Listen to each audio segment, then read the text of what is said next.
Olá, começa aqui o Religare Conhecimento e Religião. Como tem sido o exercício da disciplina Ensino Religioso nas escolas? Sua prática atende a uma visão plural? No programa de hoje, eu converso com a professora Dineia Fontoura.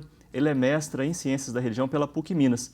Ela realizou um estudo sobre a prática do ensino religioso a partir da teologia pluralista. Seja bem-vinda, Dineia, é um prazer recebê-la aqui no Religare. Obrigada, o prazer é todo meu. Acompanhe as notícias da nossa programação pelo site da TV Horizonte. O nosso endereço é tvhorizonte.com.br. Você pode acompanhar também o Religare pelo YouTube. Lá você acessa, comenta e compartilha os vídeos das nossas entrevistas. Não deixe de acompanhar o Religare também pelo YouTube. Dineia, o que você destacaria assim, da história do ensino religioso no Brasil? Pontos importantes, momentos significativos do debate sobre essa disciplina no Brasil. Bom, Flávio, a história do ensino religioso no Brasil, ela sempre foi muito conturbada, né? Até hoje a palavra já é meio difícil, né? Difícil, conturbada, né?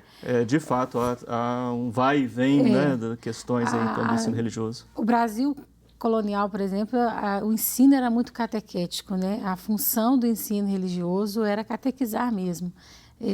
Durante muito tempo, o ensino esteve a serviço da Igreja Católica. E quando isso começou a mudar, e começaram a vir as leis e tentaram realmente colocar isso nas escolas de maneira diferenciada, nós começamos a ter vários problemas também, porque coloca-se o ensino religioso, mas ele está a serviço do Estado, mas atrapalha, em um certo momento ele atrapalha as questões da igreja. E quando realmente vem a palavra laico nessa história toda, surge a maior polêmica que nós temos até hoje. Porque a lei diz, ele tem que ser laico. Mas quando você vai para as escolas, que foi o que eu me propus a fazer, a gente vê coisas bem... A realidade é diferente. O que é esta realidade, Dineia? O que está acontecendo no ensino religioso nas escolas? Cada escola faz o que quer. Né? Não tem, mesmo que a gente tenha... Tem escolas, por exemplo, professores que não sabem nem o que é um PCN de ensino religioso, que existe o FONAPE, que existe o PCN para o ensino religioso, que existe o PCN, a lei... o que dizer para o telespectador que não conhece essa nossa linguagem, essa dinâmica do ensino? Cada disciplina das escolas tem um parâmetro curricular nacional. Que é, então, o PCN. E que é o PCN. O ensino religioso, na verdade, nós temos um Fórum Nacional Permanente de Ensino Religioso. Que é, então, o FONAPER, que você acabou de falar. Ele é composto por várias pessoas, de várias religiões, inclusive, e eles criaram um PCN, Parâmetro Curricular Nacional, para o ensino religioso, para ter uma ideia de onde caminhar, para onde caminhar, começar. O que você está dizendo é que há professores de ensino religioso que não faz nem ideia que existe Nem ideia que existe. Alguns professores, às vezes, me procuram, né, como no meu trabalho, por exemplo, eu peguei o cargo de ensino religioso, o que eu dou? Eu pergunto, o que está no projeto político da escola? O que a escola propõe? A partir da lei, do artigo 33, que diz que o ensino religioso ele deve estar presente nas escolas, mas ele não pode ser proselitista, ou seja, eu não tenho que defender uma religião. E quando você chega lá, não é isso que você percebe. Não é isso que eu fiquei assim surpresa com algumas coisas que eu vi. As pessoas acabam fazendo o quê, então? Ensinando uma religião específica? Sim, eu vi de tudo, né? Uma escola, por exemplo, que eu fui, a professora ela quer realmente converter os alunos de qualquer jeito. Então, para ela, a sua prática religiosa. A sua prática religiosa, porque realmente é uma escola muito violenta. Numa realidade muito violenta, muito complicada. Então, ela acredita mesmo que, a partir dessa questão religiosa, ela vai ajudar os alunos. Então, a aula é um ensino, é uma catequese mesmo, mas não é a prática da escola como um todo. Tanto que, assim... Ao conversar e perceber a prática da direção, de alguns professores, eles tentam fazer uma coisa mais plural, mas a professora não aceita. O próprio material didático que ela utiliza é todo assim, todo... Numa linha confessional. Toda confessional, e é uma escola pública estadual. ela não se dá conta, não estamos aqui julgando a colega professora, né? Mas, como você dizia, não se dá conta de que existe uma legislação, existe uma orientação pelo ensino religioso não confessional? Assim, ou é um bater de ombros para essa legislação? eu acho assim, que é não me mais um importa, bater né? de ombros, porque ela tem uma boa formação, inclusive pedagogia com ênfase em ensino religioso, né? Que é um curso oferecido pela PUC Minas que forma Exatamente, na ela formou, perspectiva exatamente, não confessional. ela tem essa formação e eu fiquei até assim surpresa por isso, pela formação dela e pela prática que é outra. Bom, você disse que você viu de tudo. O que mais você viu sobre o ensino religioso? Então, eu vi professores, por exemplo, que trabalham de tudo, menos essa questão de valores que o ensino religioso pode agregar na formação do cidadão. Então, realmente, tem uma professora, por exemplo, que ela trabalha com material próprio. O material dela é até interessante, mas ela não se preocupa exatamente com isso. Se tem uma lei, se tem um parâmetro, se tem alguma coisa, o que realmente poderia agregar para esses alunos, diante, inclusive, da realidade das escolas. Todas as escolas que eu fui, a realidade é muito parecida. E você encontrou, quem sabe, né, alguém trabalhando segundo as orientações? Eu encontrei uma professora que ela mescla um pouquinho. Ela, inclusive, ela também... Interessante que não foi... Eu escolhi aleatoriamente as escolas, mas todas as professoras formaram aqui na PUC, tiveram a mesma formação.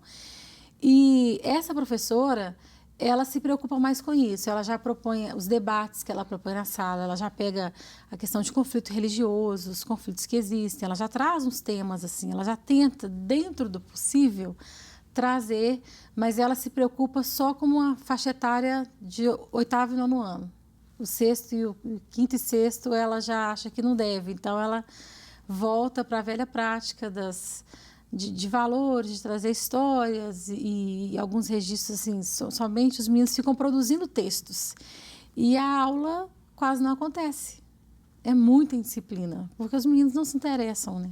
Tá. Bom, com um cenário, então, tão diversificado, né, sua pesquisa, né, visava buscar as contribuições de uma teologia pluralista para o ensino religioso. Sim. Bom, para começar, como é que você chegou, né, a esse tema a partir de um diagnóstico tão diversificado?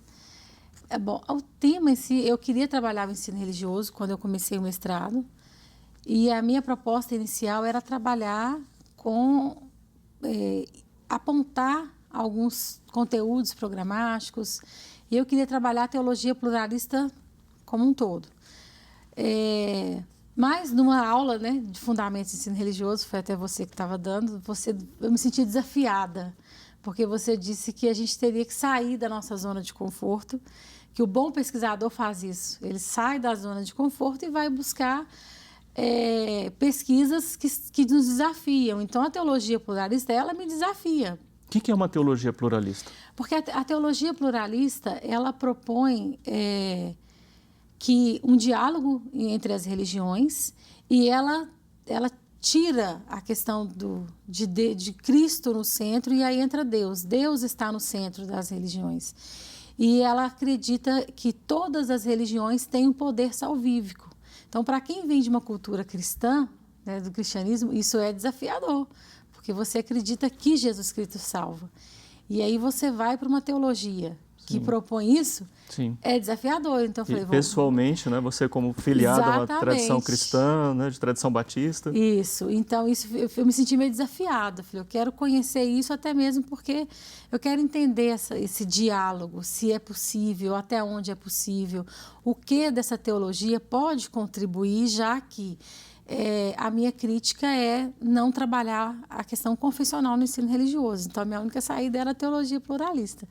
E aí eu troquei, eu enveredei para essa teologia que realmente foi um trabalho desafiador, Sim. Mas foi de bom crescimento. Sim, nós vamos detalhar, né, sobre como que a teologia pluralista pode contribuir para o ensino religioso, mas para finalizar esse primeiro bloco, fica a curiosidade, você em algum momento chegou a falar de teologia pluralista para para esses professoras que você conheceu no seu campo de pesquisa?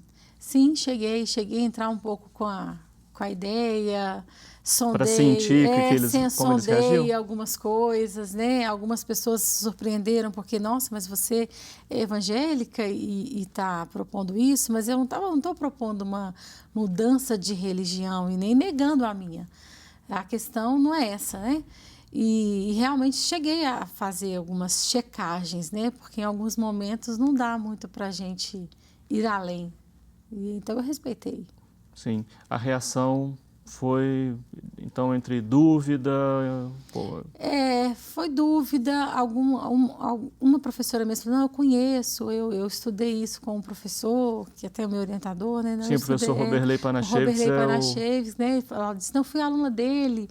E eu pensei, nossa, mas fui aluna dele e a prática dela é totalmente diferente. O que será que acontece, não é, Edneia? A pessoa passa pela formação e aqui, de novo, eu insisto, nós não estamos aqui fazendo nenhum julgamento, nós estamos falando de uma realidade que a pessoa recebeu uma formação e quando ela se deparou com a prática, ela acabou por fazer aquilo que achava Sabe que mais eu me perguntei muito isso? Confortável, não sei. Nas nossas reuniões de grupo, assim, nós nos perguntávamos muito isso, porque geralmente o conhecimento, ele muda você, ele abre a sua cabeça. A ideia é essa, né? Sim. Vamos continuar falando sobre isso, então, no segundo bloco.